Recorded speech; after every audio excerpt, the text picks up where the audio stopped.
Hello once again, I'm King Lincoln. It's time to talk about the Humble Choice for February 2020. There are once again 12 games in the Humble Choice, and with a maximum of 10 games per purchase, it seems people are going to be needing help. Well, it's a good thing because I'm here to give you a rundown of what's in the bundle. Though, I'll be honest, I think this month is a little weak, but let's talk about the games first before we talk about the entire choice. If this is your first Humble Choice review from me, welcome. Let me give you the quick overview. I play each game for an hour. I'll let you know what I think by that time. The idea isn't to give like a full review of each game, but rather tell you what's interesting about the game or who might enjoy it, as well as if I want to play more of it. With this many games, we might as well get started, but do remember to subscribe if you want more. I do this on a monthly schedule, so you will be able to get this information first if you ring that bell as well. Let's go in the order that Humble Bundle presented the games, and that means we're going to start with Frostpunk. Frostpunk's a mixture between a resource management game, a bit of a city builder, and a strong flavor of survival. It's an interesting mix, however, this definitely has a limited length from what I'm seeing already, and I've checked online, the game can be a bit short, like 10 hours depending on how much time you spend on the high speed setting. The focus of the game so far is about surviving in very harsh tundra, using a bit of steampunk, hence Frostpunk, and avoiding a freezing to death is of course important to the game. In the first hour, I figured out where many of the major items are in the game, and there's actually a lot of interesting features here. You know, there's a law system that actually is timed so you can institute one law at a time. There's also a solid technology tree and more. You know, Frostpunk feels like it could be very replayable with the choices you're going to have to make, and this comes with one of the DLCs so you get even more content. Do I want to play more though? You know, a bit. But I'm going to be honest, this game feels like it's going to be a real downer. Two core resources in the game are hope and discontent. You get the idea that this isn't going to be a happy game. I might not come back to play more, but I know a lot of people will, and I will recommend this game. Pathfinder Kingmaker. This is similar to Baldur's Gate. It might not be exactly that, but this is a D&D isometric view with a lot of combat and talking. The conversation system is actually pretty good. The major scene at the beginning of the game has everyone voice acted surprisingly well. After that scene, the game does fall back on like silent dialogue, but the writing is really good and it remembers the urgency of the moment.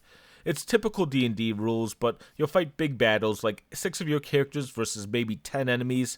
Traps can be used as well, special abilities. The combat is deep, as you can hear, and you can multi-class characters as well, which is a great D&D ability. At the same time, there are some interesting effects from your early actions in game, so choose wisely, but this is also a very long game, maybe like 80 hours plus. That's a lot of content. Will I be playing more? I'm going to be honest, the answer is probably no, but there's nothing wrong here. I just don't know if I want to devote 80 hours to a Baldur's Gate style game. I like what's here though, and I can highly recommend it to those who want this style of game. I think I like this game more than Frostpunk as well, but that's me. Book of Demons. This is a hack and slash deck building roguelite. That should be everything that I like, and yet there's a lot here that I feel like I have to call out. First, the game feels like a mobile game, including having the option to share the news when I unlock something. They claim they're bringing out a mobile version soon, so that might make sense, but that doesn't make for a great game. The story is based on the original Diablo, which is not a very deep story in the first place, and it bothers me since it's a blatant theft. And finally, the gameplay is linear as you have to stay on the path and move forward and backwards as you can see on the screen, and that kind of becomes a problem. There's a decent amount of ranged attacks that come at the player. I'm not sure if the game expected you to dodge them, but that seems to be the point. It's just not a very engaging system though. The card aspect is nice, but it's not enough to get excited about, and Book of Shadows has interesting ideas, but it's not a great game. There's some technical issues I had as well, which got resolved, but that's not a great experience. Will I play more? No. Honestly, this was one I was excited for, but after playing it for an hour, I'm really good. The story isn't special, the gameplay feels very similar to a roguelite, but not an interesting one. Cryofall. This is an early access game that honestly plays a lot like many free-to-play games. You can build your house on the server and you have newbie protections, but when that runs out, other people can smash your buildings and steal all your stuff, like Conan Exile, only in 2D. The biggest thing with Cryofall is nothing here really stands out. It's a building game like Minecraft, but it's kind of weak at that. The entire gameplay loop is a little bit boring. I want to talk about farming games in general, but Humble Monthly had My Time at Portia, and last month we had Graveyard Keeper. Both of those are well developed and strong games in my opinion. This is just a typical multiplayer game that doesn't have a strong soul. If you somehow want to play an early access multiplayer game, this is it, but I'd recommend playing the demo on Steam first. You get the whole game for about 8 hours, which would be enough to make up your mind before using one of your valuable choices on it. Also, they wipe the servers every month or so there's a weird level of permanence here that's lacking. As for me, I'm glad to be done with this game. I won't be returning after my hour. There's enough good crafting and farming games that I think developers have to bring something big and new with a new game. Cryofall is the same solution a lot of companies have delivered. Make the same game as someone else but add multiplayer, and honestly that almost never works out. Okami HD. If you don't already know what this game is, this is Okami, one of the most beautiful games during the PS2 era and now re-released for PC. It's a game about the sun god in Japanese lore, and to show proper respect, I won't be trying to pronounce her name. She's in the form of a wolf and goes around helping people though. The graphics of the game during the PS2 era was amazing, and the cell shading and style still hold up well. The core of the game focuses on using a paintbrush along with combat techniques, and it's solid. It actually plays a lot like a Zelda game, though I will call out like the opening 10 hours or so have a lot of annoying dialogue and tutorials. You can of course skip the dialogue, but if it's your first time, you're going to want the story, and you're going to have to sit through it. If you like what you're seeing, you're probably going to fall in love with this game, though I would highly recommend it for anyone who wants an old school Zelda game.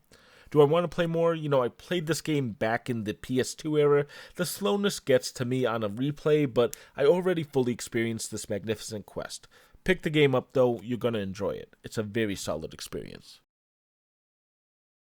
Eliza. Let's start with what makes this odd. It's a visual novel made by Zachtronics. Honestly, I think that alone makes it a really strange game, and I know other fans of Zachtronic games agree with me. I picked up Eliza at launch because I love everything Zachtronic has made, and I like Eliza a lot, but it is really just a visual novel made by Zachtronics, that's about it. It does have great voice acting in every scene, so kudos for that. The story is interesting, where the main character is a programmer who previously has worked on an AI who runs therapy programs. It's a game that explores a lot of concepts and doesn't take a strong stance on many of them, but rather lets the player consider where they stand on many of these situations. There's not much here outside of the visual novel though. There's a typical Zachtronic bonus game, but otherwise you're going to be playing through the story, maybe playing it a second time to choose a few alternate choices, but then call it a day. Would I play more? Well, like I said, I played the entire game and I liked it, but I would also say this is really for fans of visual novels alone, which means I might not recommend it. I do have a review for it, and I'll link it at the end. Shenzhen IO. Oh boy, another Zachtronics games, and this time it's a perfect choice. If you've ever played TIS 100 or any Zachtronics games, you probably already know if you're going to like his style of game, and personally I do. I'm a programmer by trade, and every one of his games is about programming at some level. TIS 100 was about programming assembly into a processor to do minor things. Shenzhen IO is the exact same thing, only you get more of a design your own microprocessor setup. You still use assembly, you still get interesting tasks, there's a good story, which you can of course ignore, and you have 3 leaderboards in size, speed, and cost in this game. It's extremely solid. That being said, it is absolutely a programmer game, and I do stress programmer. You're writing assembly the entire time you're actually playing the game, and while I love it, like I said, I do it for a living, your mileage might vary. Would I play more? I never finished it. I probably should go back and play it again, so yes, I probably will. But as I said, it's tailor-made for me. It's a programmer game made by programmers for programmers. I think you get the idea. If you don't want to program, I understand, but I can't give this one up. Project Warlock. This is a game that was released in 2018, and it's a Doom clone. And not Doom from 2016, but Doom from 1993. Doom clones are still being made, and I understand that, but the addition of one here really doesn't work. We did see Speedrunner from Hell recently in a Humble Monthly, I believe, and that's an interesting game. This game, there's so many questions I have. Dear devs, why did you think Doom needed an arcade-style live system? Why does any game in 2000 need a life system? When you already have a life system which requires restarting from scratch, why throw in RPG elements including experience and leveling? Why does it feel like each difficulty doesn't change the difficulty of the game, but instead how the lives work, so even casual with infinite lives is still as hard as normal? And why does the magic staff sound like a gun? Also, these choices mean that there's limited save and load functionality. I really can't explain that one. The thing is, if you like Doom clones, you'll like this game. It's frantic, but if you aren't looking for only Doom clones, this is probably not going to be a major game for you. It's also in the wake of Doom 2016, so it's a game that feels very out of date. Will I play more? No. I mean, I spent only 30 minutes on Project Warlock. I know people will love it, and if you love this style of game, great. There is a demo, so feel free to try that out if you're curious and see if I'm wrong about this, but I think you already should know if this is for you. The Hex. If you ever heard of Pony Island and want to play the next game by that developer, you're in luck. Here it is. The Hex is hard to explain without spoilers, but there are 6 characters in a bar, each one from a different game and genre, and a murder is being planned. You have to uncover who will commit the murder, and you do so by looking at the memories of each character and of the games that they were in. I don't want to give anything away, but the game here is more focused on the story than challenging gameplay. Still, there are good levels and designs here, as well as some clever use of gameplay to develop the story. I love the tropey nature of the games on display. The characters in the game are really strong, and similar to Pony Island, it's a game that people want to recommend without being able to say too much about it. I also have to say the story here is excellent. It's so good I actually replayed the game after beating it because I love seeing how it all fits together, and I actually want to play it again. Would I play more? I played the whole game. I gave it a 4.5 out of 5, and I'm thrilled that all of you get a chance to play it. I highly recommend this one. I should note, though, I did get this game for free, but I am still a huge fan of this game. Check it out. Warstone TD, or Tower Defense. If you don't know what tower defense is, it's a style of game that's been on Congregate for free for many years. Tower defenses are focused on building towers to avoid a horde of enemies who attack in waves, and you have to use strategy and tactics to beat the enemy. That explanation is actually one of the problems I have with the game because it's a genre that has been well trodden by the Congregate market, and there's a ton of free games both on Congregate and even on phones. If you want to check out the genre, check out Gemcraft, Kingdom Rush, and Bloom Games. You can also get some of them for free on Steam. So, how's Warstone TD? It tries to build a story that I didn't connect with. The game itself feels very similar to many other games I've played, especially Kingdom Rush, and I didn't find anything that really stood out outside of what's normal in this genre. Well, one thing, there's PvP and co-op for multiplayer that could be interesting, but the one attempt I had at it resulted in a partner that was so overleveled they did all the work in my map. The thing is, I don't hate Warstone TD, but I feel much of what has been done here has been done for free on Congregate, so I don't know if it's going to be a popular game. Will I play more? I found out one of my favorite tower defense games, Gemcraft, has a version on Steam. I actually might play that one, but I probably won't be returning to Warstone. Much of this gameplay is passive, which is normal for tower defense, but not exactly something exciting. Underhero. Underhero is a unique game. It's similar to Paper Mario or Mario and Luigi Superstar RPGs. The game is based on real-time combat in your encounters with enemies and has solid platforming for exploration. In the first hour, the inventory system is light and the writing's really good. The game starts with the hero being killed by our main character, just a typical rank-and-file enemy. From there, the big boss wants us to go deliver 3 stones to 3 bosses. I honestly don't know if he's going to become a hero or assist the villain, but like I said, the writing's well done. The game should last about 12 to 15 hours. The combat does require you to learn the pattern of enemy attacks, but appears to use the same enemies, so they don't change that often. Think of Paper Mario, but of course pull it back. This is some small indie studio, it's not Nintendo, but at the same time, the style and gameplay are here, and it's worth checking out. Will I play more? I don't know for sure, but I'm having a blast with it so far, so I might play the whole game. It's fresh, unique, and that's what I want from Humble Choice. It reminds me of Wandersong in that it's out there, but it's still very recognizable. Night Call. You're a cab driver who talks to his passengers and starts piecing together major crimes. At least that's what I think is going on in Night Call. There are 3 cases, so I assume this is how all 3 cases work. And in the first case, called The Judge, you've been attacked by the judge previously. You then return to your cab as your job and go around talking to people and learning what you can. The strongest part of this game is the conversations you have. This is another game where the writing's well done, and I found the stories fascinating, such as this one where you're just talking to a cat. Odd, strange, and wonderful. The character stories apparently go on beyond just one drive, and there's a list of people you can meet and their personal stories. It's actually pretty interesting and feels more than a simple visual novel. However, I do have to call out the weakness of the actual investigation mechanics. Sadly, it's just putting notes on a board. There's not much beyond that, at least in the first hour. Will I play more though? I'm not sure yet. I think the game is interesting and strong, so I probably will at least play through the first case if I get a chance. But it hasn't fully hooked me yet, sadly. Those are your 12 choices for February 2020. But with this being a humble choice, you get a bonus game with each purchase. These tend to be small games, and this month the game is Tales from the Off-Peak City Volume 1. Let's take a look. Tales from the Off-Peak City Volume 1 is weird. About 18 months ago, I actually reviewed the Norwood Suite for some reason, and found a bizarre, surreal, crazy game that was over too fast, but I could never forget. 10 seconds into Tales from the Off-Peak City, the Norwood Suite was back in my mind, and why shouldn't it be? This is the sequel, I think. It's even stranger than the previous game. Sadly, this is only Volume 1, and it takes about an hour to play. At least that was my playtime for it. There could be more exploration allowed in the game, of course. However, this game is brilliant, strange, and bizarre. Everything is off in the game, and it makes for an even better experience. There's a clear and interesting story in the game, and similar to Norwood Suites, it only gets me interested in the series and everything that Cosmo D has made. I actually can't explain this game. I can't tell you anything about it, but if this type of game interests you, make sure you check this one out.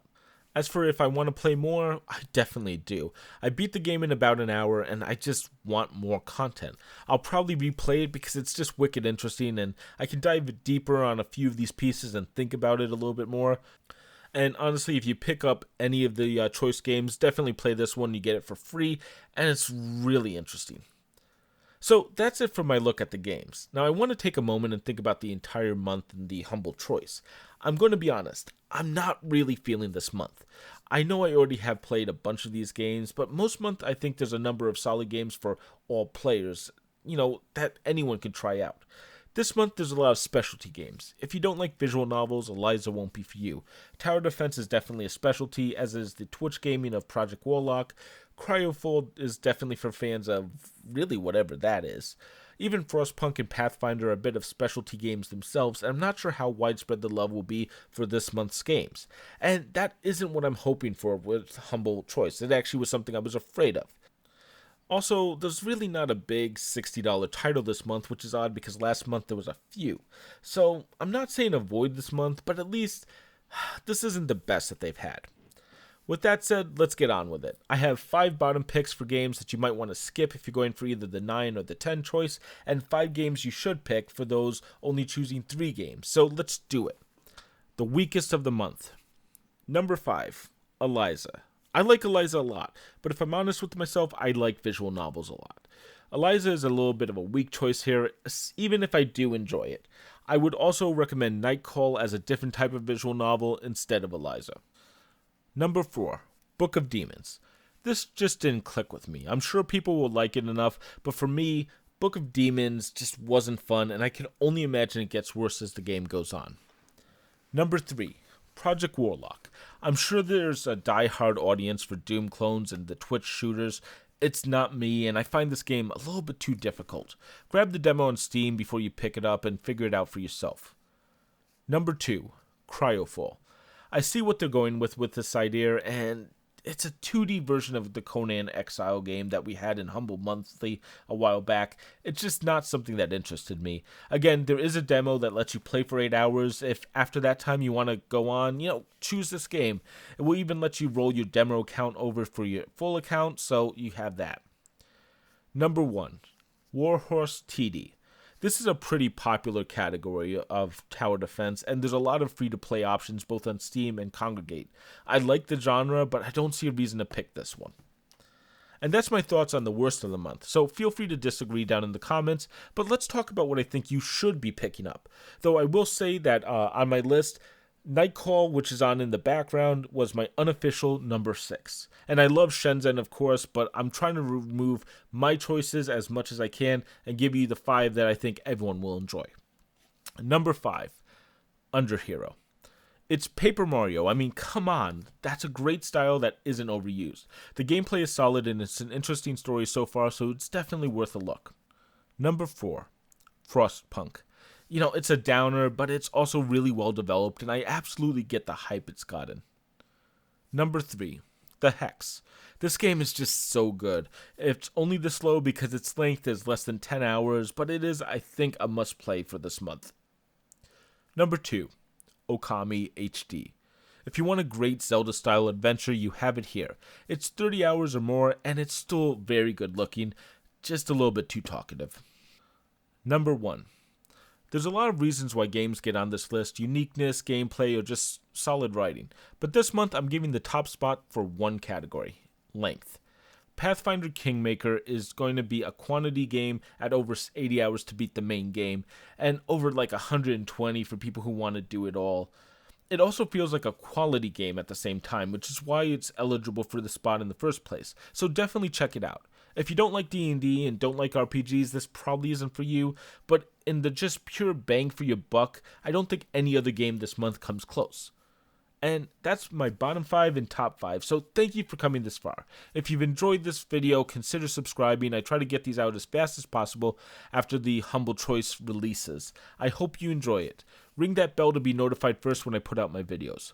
Next up, we have a Sonic retrospective review, and after that, I'm going to be honest, I want to change some things up that I'm doing, so I'm going to try to focus more on the mechanic look than the games themselves. If that interests you, definitely stick around. I'm going to be putting up my video reviews for both the Hex and Eliza if you'd like to see those videos to get a further look at either game. Until then, I'm King Link, and thank you for watching.